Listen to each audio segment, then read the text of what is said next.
నీ సేవలో ఎదురైనా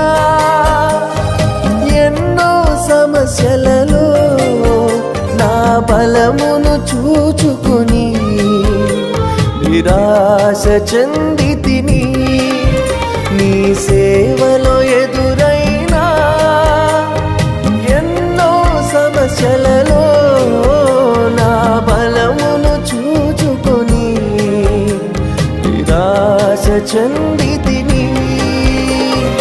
భారమైన ఈ సేవను ఇక చేయలేనని అనుకొనగా, భారమైన ఈ సేవను ఇక చేయలేనని అనుకొనగా, ప్రధాన యాజకుడా యేసు నీ అనుభవాలతో బలపరచితివి.